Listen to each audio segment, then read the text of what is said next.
vind het heel erg leuk om verhalen te vertellen en mijn gedachten aan iemand te kunnen overbrengen, iemand mee te nemen in een fantasiewereld. En animatie is daar een heel geschikt middel voor. Dus en ik kan er al mijn creativiteit in kwijt. Omdat ik freelancer ben, kan ik natuurlijk zelf bepalen of ik opdrachten aanneem.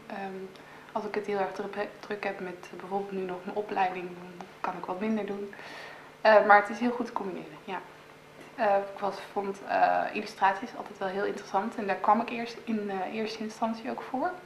Maar toen had ik een introductiedag over animatie op school en ik viel als een blok. Mijn afstudeerfilm is Hazenpad.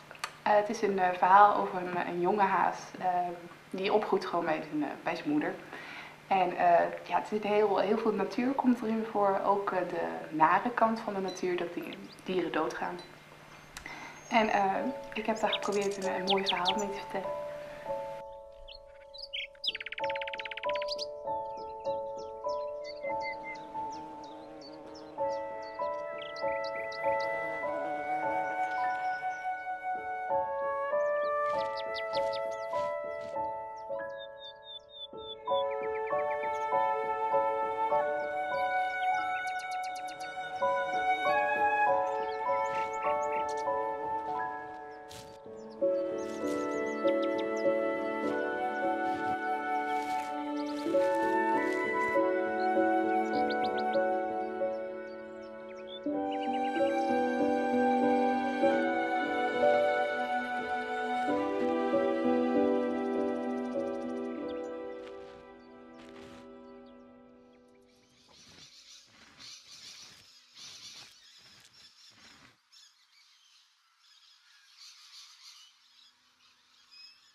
de natuur heel erg mooi om daarmee te werken. Ik ben ook graag buiten.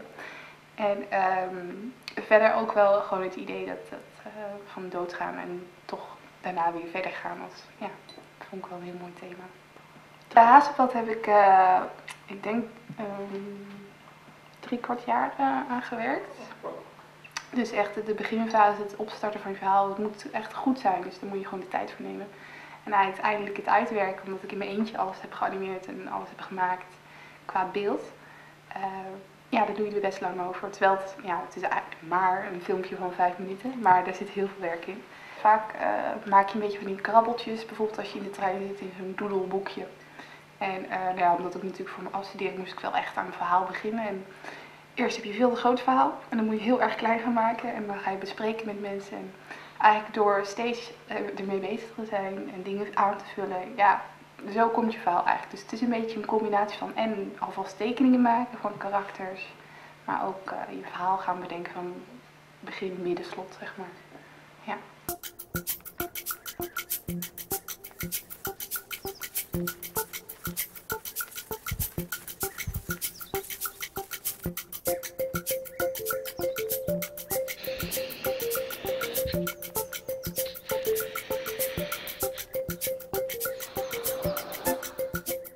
Loeselot is een samenwerking tussen mijzelf en Marloes Kieselbrink, is een oude klasgenoot van mij die ook op de animatieopleiding zat.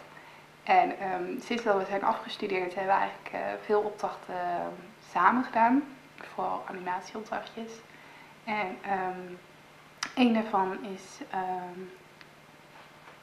ik denk, huisartsenhulp. Er is een filmpje geweest voor een klant en die wilde graag een uitlegfilmpje voor op een beurs.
mogen maken voor het fantastische kinderfilmfestival die door heel Nederland is gereisd.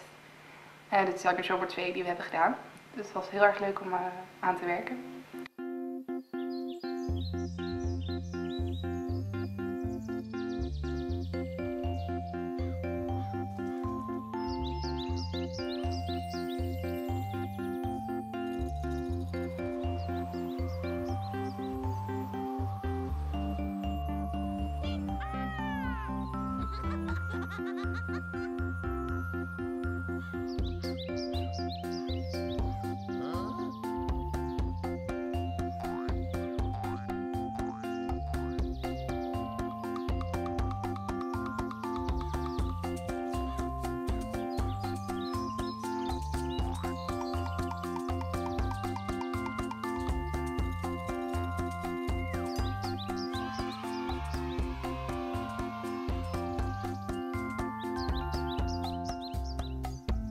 En met Loopslot doen we tegenwoordig ook heel veel illustraties samen maken. En ja, daar ben ik op dit moment ook veel mee bezig. Vaak wil ik gewoon dat ik mensen mee kan nemen ergens in. En dat zolang ze die animatie kijken, dat dat allemaal heel logisch is. En dat ik iets van mezelf kan meegeven aan hun, mijn ideeën of mijn gedachten.